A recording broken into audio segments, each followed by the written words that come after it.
சென்னை அரசு மருத்துவமனையில் அனுமதிக்கப்பட்டுள்ள இந்திய கம்யூனிஸ்ட் கட்சியின் மூத்த தலைவர் நல்லக்கண்ணு சிகிச்சை பலனின்றி காலமானார். அவருக்கு வயது 101. இந்திய கம்யூனிஸ்ட் கட்சியின் மூத்த தலைவர் நல்லக்கண்ணுவின் முக்கிய உடல் உறுப்புகள் அனைத்தும் செயலிழந்ததால் பிற்பகல் 1:55 மணிக்கு காலமானதாக ராஜீவ்காந்தி அரசு மருத்துவமனை அறிவித்துள்ளது.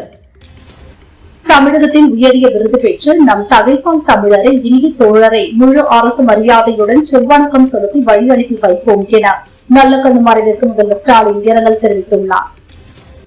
கம்யூனிஸ்ட் கட்சி அலுவலகங்களில் செங்கொடி ஒரு வாரம் அரைக்கம்பத்தில் பறக்கும் என அக்கட்சியின் மாநில செயலாளர் மு. வீரபாண்டியன் தெரிவித்தார். இதனையடுத்து கட்சி அலுவலகத்தில் உள்ள கொடி அரைக்கம்பத்தில் பறக்கவிடப்பட்டுள்ளது. நல்லக்கண்ணுவின் உடல் கட்சி தலைமை அலுவலகத்தில் பொதுமக்கள் பார்வைக்காக இன்று மாலை 5 மணி முதல் நாளை மாலை 3 மணி வரை வைக்கப்படுகிறது. பின் தொண்டர்கள் அணிவகுப்புடன் ராஜீவ்காந்தி அரசு மருத்துவமனைக்கு அவரது உடல் தானம் கொடுக்க கொண்டு செல்லப்படும் என அக்கட்சியின் மாநில செயலாளர் வீரபாண்டியன் தெரிவித்துள்ளார். உடல்நலக் குறைவால் இறந்த கம்யூனிஸ்ட் மூத்த தலைவர் நல்லக்கண்ணுவின் உடல் அவரது விருப்பப்படியே மருத்துவ மாணவர்களின் கல்விக்காக சென்னை மருத்துவக் கல்லூரிக்கு தானமாக வழங்கப்பட உள்ளது.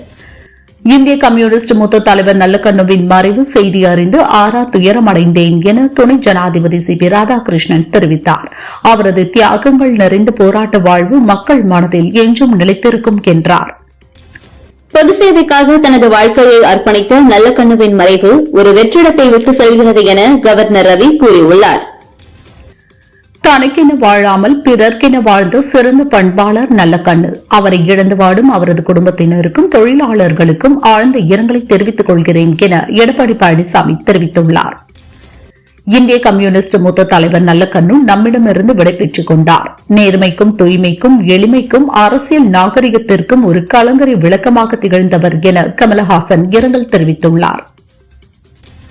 வாழும் வரை எளிமையின் அடையாளமாகவே அறியப்பட்டவர் நல்லக்கண்ணு. அன்னாரின் பொது சேவையும் அர்ப்பணிப்பும் மக்கள் மனதிலும் அரசியல் வரலாற்றிலும் என்றும் நீங்கா இடம் பிடித்திருக்கும் என நைனா நாகேந்திரன் தெரிவித்தார். இந்திய கம்யூனிஸ்ட் கட்சியின் மூத்த தலைவர் நல்லக்கண்ணு மறைவுக்கு இரங்கல் தெரிவித்த சீமான், எவராலும் குறை சொல்ல முடியாத மனித புனிதர் அவர். அவரது மறைவு மிகுந்த மனவலியாக இருக்கிறது என்றார். விவசாயிகளுக்காகவும் மக்களின் உரிமைகளுக்காகவும் தம் வாழ்நாளின் பெரும் பகுதியை செலவிட்ட நல்லக்கண்ணு காலமான செய்தி மனவேதனை அளிக்கிறது. அவரது இழப்பு இந்த நாட்டிற்கும் கம்யூனிஸ்ட் தோழர்களுக்கும் ஈடு செய்ய முடியாத பேரிழப்பு என தவிக தலைவர் விஜய் கூறியுள்ளார். சிறந்த சமூக சீர்திருத்தவாதியாகவும் மிகவும் எளிமையான தலைவராகவும் விளங்கியவர். கட்சிகளுக்கு அப்பாற்பட்டு அனைத்து தரப்பு மக்களிடமும் நன்மதிப்பை பெற்ற ஐயா நல்லக்கண்ணு குடும்பத்தினருக்கும் நண்பர்களுக்கும் ஆழ்ந்த இரங்கலை தெரிவித்துக் கொள்கிறேன் என அண்ணாமலை பதிவிட்டுள்ளார். மூத்த கம்யூனிஸ்ட் தலைவர் நல்லக்கண்ணு மறைவுக்கு தமிழக காங்கிரஸ் தலைவர் செல்வ பெருந்தகை இரங்கல் தெரிவித்துள்ளார். பொது வாழ்வில் எளிமையாகவும் நேர்மையாகவும் வாழ்ந்து நாட்டு மக்களுக்கு முன்னுதாரணமாக வாழ்ந்து காட்டியவர் என தெரிவித்துள்ளார். விடுதலை போராட்டம் தொடங்கி தீண்டாமை ஒழிப்பு, நிலப்பிரபுத்துவ எதிர்ப்பு என சமூக சீர்திருத்த போராட்டங்களில் தன் வாழ்நாளெல்லாம் உழைக்கும் மக்களுடன் தோளோடு தோள் நின்றவர் தகைசால் தமிழர் ஐயா நல்லக்கண்ணு என கனிமொழி MP இரங்கல் தெரிவித்துள்ளார். தமது வாழ்நாளில் எளிமையை கடைபிடித்து லஞ்சம் ஊழலுக்கு அப்பாற்பட்ட நேர்மையான அரசியல்வாதியாக தன்னை நிலைநிறுத்தியவர் நல்லக்கண்ணு என அவரது மறைவு குறித்து தேமுதிக பொதுச் செயலாளர் பிரேமலதா கூறியுள்ளார். மாறாத கொள்கை பிடிப்புடன் வாழ்ந்து மறைந்த நல்லக்கண்ணுவின் இழப்பு தமிழக மக்களுக்கு ஈடு செய்ய முடியாதது. அவரது ஆத்மா சாந்தி அடையட்டும் என நடிகர் ரஜினிகாந்த் இரங்கல் தெரிவித்துள்ளார். திமுக அரசால் ஒவ்வொரு நாளும் ஏதோ ஒரு திட்டம் தொடங்கி வைக்கப்பட்டுக் கொண்டே இருக்கிறது. மக்களின் நம்பிக்கையை காப்பாற்ற என் சக்திக்கு மீறி உழைத்து வருகிறேன் என கன்னியாகுமரி அரசு நிகழ்ச்சியில் முதல்வர் ஸ்டாலின் பேசினார். தமிழகம் தலை குனியாது, டெல்லிக்கு தமிழகம் என்றும் தலை வணங்காது, தலை நிமிர்ந்து நிற்கும் என அமைச்சர் கீதா ஜீவன் தெரிவித்தார். சட்டசபை தேர்தல் ஏற்பாடுகள் தொடர்பாக சென்னையில் தலைமை தேர்தல் ஆணையர் ஞானிஷ்குமார் தமிழக தலைமை தேர்தல் அதிகாரி அர்ச்சனா பட்நாயக்குடன் ஆலோசனை நடத்தினார். இதில் பொறுப்பு DGP வெங்கட்ராமன் உள்ளிட்டோரும் பங்கேற்றனர். கடந்த 17ஆம் தேதி அதிமுகவில் இணைந்த லாட்டரி அதிபர் சாண்டியாகோ மார்டினின் மனைவி லீமா ரோஸ் அதிமுக மகளிர் அணி இணைச் செயலாளராக நியமிக்கப்பட்டுள்ளார். இஸ்ரேலின் பென்குரின் ஏர்போர்ட்டில் பிரதமர் மோடியை இஸ்ரேல் பிரதமர் பெஞ்சமின் நெதன்யாகு நேரில் வரவேற்றார். பெஞ்சமின் நெதன்யாகுவுடன் அவரது மனைவி சாராவும் உடன் இருந்தார். பிரதமர் மோடியின் இஸ்ரேல் வருகை ஒரு மூலோபாய சீரமைப்பு. இந்தியா இஸ்ரேல் உறவுகளை புதிய முறையில் சீரமைக்கும் நடவடிக்கை என்றும் இஸ்ரேல் பத்திரிகைகள் புகழாரம் சூட்டியுள்ளன. நீண்ட காலமாக இந்தியா இஸ்ரேல் நட்பை வளர்த்து வரும் இந்திய புலம்பெயர்ந்தோருடன் தொடர்பு கொள்வதை நான் எதிர்நோக்குகிறேன். எனது இஸ்ரேல் பயணம் இரு நாடுகளுக்கும் இடையிலான உறவை மேலும் பலப்படுத்தும் என பிரதமர் மோடி தெரிவித்தார். ராகுல் 247 முறை வெளிநாடுகளுக்கு பயணம் செய்துள்ளார். செல்லும் போதெல்லாம் இந்தியாவையும் இந்தியர்களையும் ஏளனம் செய்கிறார். மோடி புகழ் மற்றும் வளர்ந்து வரும் இந்தியாவை பொறுத்துக் கொள்ள முடியாமல் பொய்களை சொல்லி வருகிறார் என மத்திய அமைச்சர் பியூஷ் கோயல் குற்றம் சாட்டியுள்ளார். இந்திய பொருளாதாரத்தின் வளர்ச்சியில் சிறு குறு மற்றும் நடுத்தர தொழில் நிறுவனங்கள் மிக முக்கிய பங்காற்றி வருவதாகவும் அவற்றின் கோரிக்கைகள் குறித்து அதிகாரிகளுடன் ஆலோசித்து உரிய நடவடிக்கை எடுப்பதாகவும் மத்திய அமைச்சர் ஜிதன் ராம் மாஞ்சி கூறியுள்ளார். திங்கட்கிழமைக்குள் பிரச்சினை சரி செய்யப்படும் என ரயில்வே அதிகாரிகள் உறுதியளித்துள்ளதாக புறநகர் ரயில்கள் ரத்து குறித்து திமுக எம்பி தயாநிதி மாறன் தெரிவித்துள்ளார். கேரளா என்பதை கேரளம் என பெயர் மாற்றும் முன்மொழிவுக்கு மத்திய அமைச்சரவை ஒப்புதல் அளித்ததை தொடர்ந்து கேரளத்தை மாற்ற முடியும் என்றால் ஏன் மேற்குவங்க பெயரை மாற்ற முடியாது என ஜம்மு காஷ்மீர் முதல்வர் உமர் அப்துல்லா கேள்வி எழுப்பியுள்ளார். அமைச்சர் நேரு மீதான புகார் தொடர்பாக சென்னை ஐகோர்ட் உத்தரவிட்டும் ஏன் வழக்கு பதியவில்லை, கோர்ட் உத்தரவுகளை மீறுவது ஏன் என லஞ்ச ஒழிப்புத்துறைக்கு அதிமுக எம்பி இன்பதுரை கேள்வி கேட்டு கடிதம் எழுதியுள்ளார். அதிமுக பொதுச் செயலாளர் பழனிசாமிக்குத்தான் வாக்களிக்க வேண்டும் என மக்கள் நினைக்கிறார்கள். கூட்டம் கூடுவதை வைத்து ஒருவரின் பலத்தை முடிவு செய்ய முடியாது. கூட்டம் கூடும், ஆனால் அது ஓட்டாக மாறாது என செல்லூர் ராஜு கூறியுள்ளார். உங்க மேல யாராவது கைய வச்சா 1000 இல்ல 2000 தவைக்க தொண்டர்கள் அடுத்த 15 நிமிஷத்துல உங்களோட வந்து நிப்பாங்க. யாரை பத்தியும் எதை பத்தியும் கவலைப்பட வேண்டாம் என தவைக்க பொதுச் செயலாளர் ஆனந்த் கூறினார்.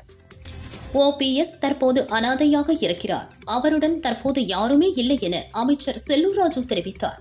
சசிகலா கட்சி ஆரம்பிச்சது எனக்கு தெரியாது என்றார்.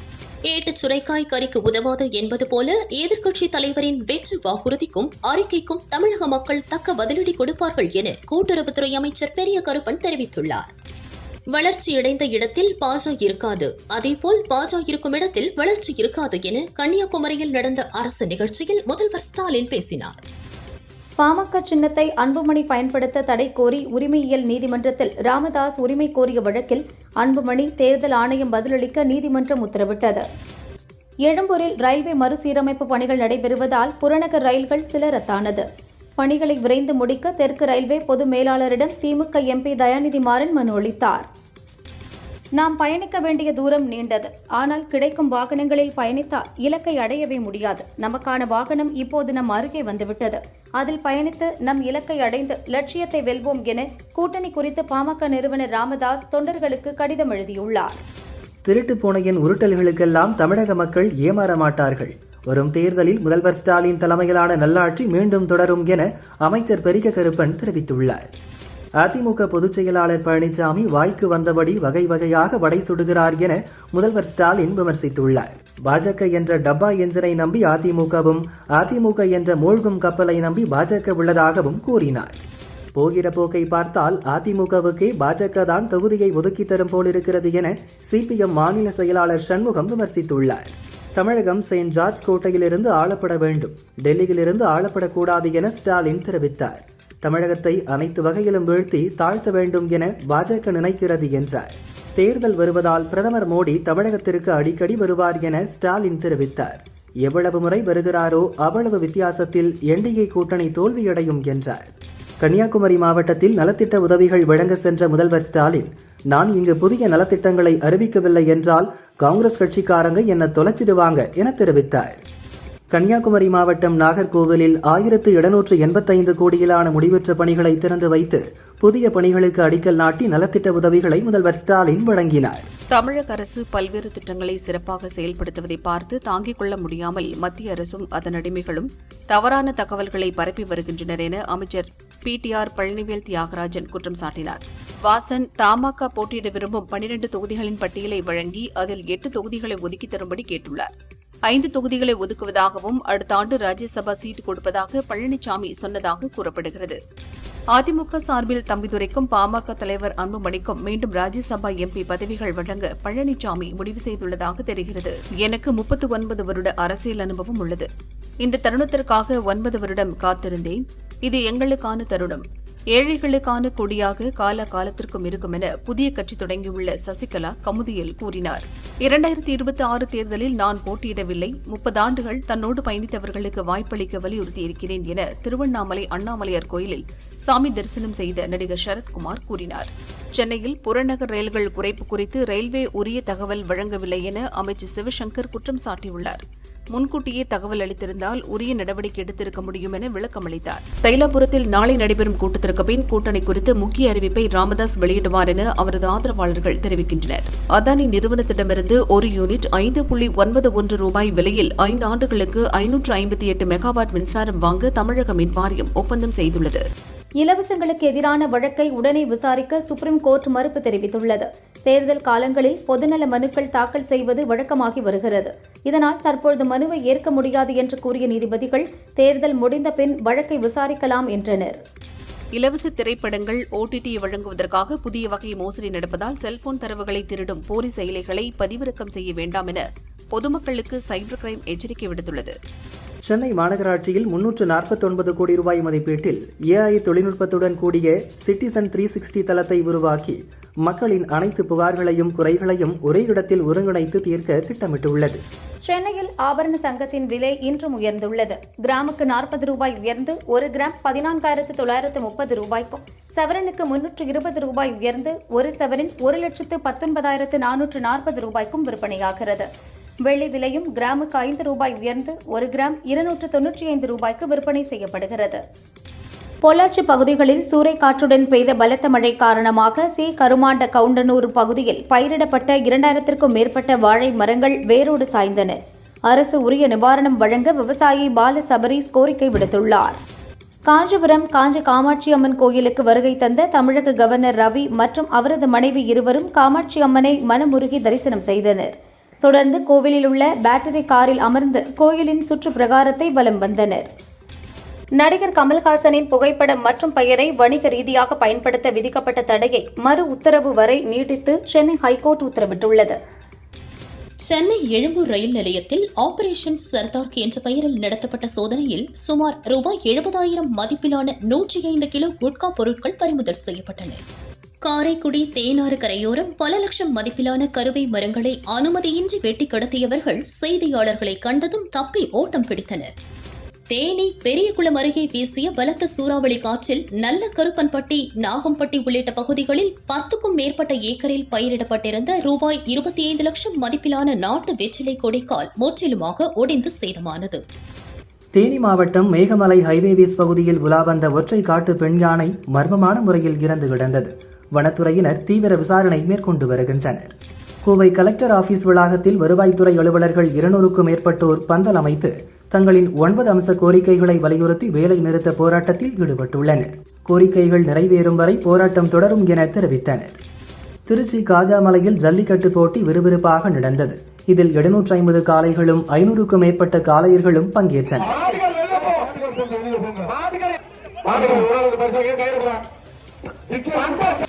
கன்னட நடிகர் ராஜ்குமார் கடத்தல் வழக்கில் சாட்சிகள் ஏதும் இல்லை என கூறி வீரப்பன் கூட்டாளிகள் 9 பேர் விடுதலை செய்யப்பட்ட தீர்ப்பை சென்னை ஹைகோர்ட் உறுதி செய்துள்ளது. CBCID மேல்முறையீடு செய்த வழக்கை தள்ளுபடி செய்தது. கோவையில் மூளைச்சாவு அடைந்த 8 வயது சிறுமி வெண்பாவின் உடல் உறுப்புகள் தானம் செய்யப்பட்டது. சிறுநீர், கல்லீரல், தோல், கண் உள்ளிட்ட 4 உறுப்புகள் 4 பேருக்கு பொருத்தப்பட்டுள்ளது. ஆசிரியர் தகுதி தேர்வில் மாற்றுத்திறனாளி தேர்வர்களுக்கு குறைந்தபட்ச தகுதி மதிப்பெண் 40% நிர்ணயித்து பள்ளிக்கல்வித்துறை அரசாணை வெளியிட்டுள்ளது. 2 நாள் அரசுமுறை பயணமாக பிரதமர் மோடி இன்று இஸ்ரேல் செல்கிறார். கண்டம் விட்டு கண்டம் பாயும் ஏவுகணையை இந்தியாவுக்கு வாங்குவது தொடர்பான ஒப்பந்தம் கையெழுத்தாக உள்ளது. அமெரிக்காவுடன் வர்த்தக ஒப்பந்தம் செய்ததன் மூலம் பிரதமர் மோடி நாட்டை விற்றுவிட்டார். மோடியை சிக்க வைத்து வலுக்கட்டாயமாக ஒப்பந்தத்தில் அமெரிக்கா கையெழுத்திட வைத்ததென ராகுல் புகார் கூறியுள்ளார். கேரளாவுக்கு எதிராக அவதூறு ஏற்படுத்தும் விதமாக அமைந்திருக்கும் கேரளா ஸ்டோரி 2 படத்தின் ட்ரெய்லர் மற்றும் டீசருக்கு கேரளா ஹைகோர்ட் தடை விதித்துள்ளது. கழிவு மேலாண்மை உள்கட்டமைப்புகளை நாடு முழுவதும் ஏப்ரல் 1ஆம் தேதி முதல் அமல்படுத்த வேண்டும் என சுப்ரீம் கோர்ட் உத்தரவிட்டுள்ளது. அண்ணா பல்கலை முன்னாள் துணைவேந்தர் வேல்ராஜ் சஸ்பெண்ட் செய்யப்பட்ட விவகாரத்தில் தமிழக கவர்னர் ரவி மற்றும் வேல்ராஜ் ஆகியோர் பதிலளிக்க சென்னை ஹைகோர்ட் உத்தரவிட்டுள்ளது. நாட்டின் முன்னணி மாட்டிறைச்சி ஏற்றுமதி நிறுவனமான அல்லானா குழுமம் 2024-25 ஆண்டில் பாஜகவுக்கு 30 கோடி ரூபாய் நன்கொடை வழங்கியது வருமான வரி சோதனைக்கு பிறகு அம்பலமாகியுள்ளது. நீதித்துறையில் ஊழல் என்னும் பாடம் NCERT பள்ளி பாடப்புத்தகத்தில் சேர்க்கப்பட்டதற்கு உச்சநீதிமன்ற தலைமை நீதிபதி கடும் அதிருப்தி தெரிவித்துள்ளார். தானாக முன்வந்து வழக்கு பதிவு செய்து விசாரணை நடத்த உத்தரவிட்டுள்ளார். ஜார்க்கண்ட் முன்னாள் முதல்வர் சம்பாய் சோரனின் பேரன் வீர் சோரன் மணாலியில் மர்மமான முறையில் உயிரிழந்துள்ளார். போலீசார் விசாரணை நடத்தி வருகின்றனர். கேரளாவில் காங்கிரஸ் கட்சியின் மாணவர் அணியினர் நடத்திய போராட்டத்தில் அம்மாநில சுகாதாரத்துறை அமைச்சர் வீணா ஜார்ஜ் தாக்கப்பட்டார். கை மற்றும் கழுத்தில் காயங்கள் ஏற்பட்டு மருத்துவமனையில் அனுமதிக்கப்பட்டுள்ளார். கோவையின் காவல் தெய்வமான கோணியம்மன் கோயில் தேர் திருவிழாவின் முக்கிய நிகழ்வான கொடியேற்றம் சிவாச்சாரியார்கள் பக்தர்கள் சூழ ஏற்றப்பட்டது. திரளான பக்தர்கள் பங்கேற்று தரிசித்தனர்.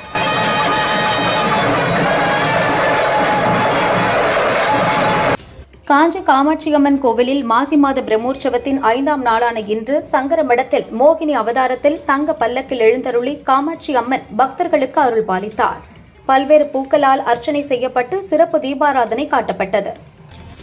கன்னியாகுமரி மாவட்டம் மருதங்கோடு பருத்தி விளை ஈஸ்வரகால பூதத்தான் சிவ சுடலை மாடன் கோவில் மாசி திருவிழா மற்றும் பிரதிஷ்டை ஆண்டு கோடை விழாவில் திரளான பெண்கள் பொங்கல் வழிபாடு செய்தனர்.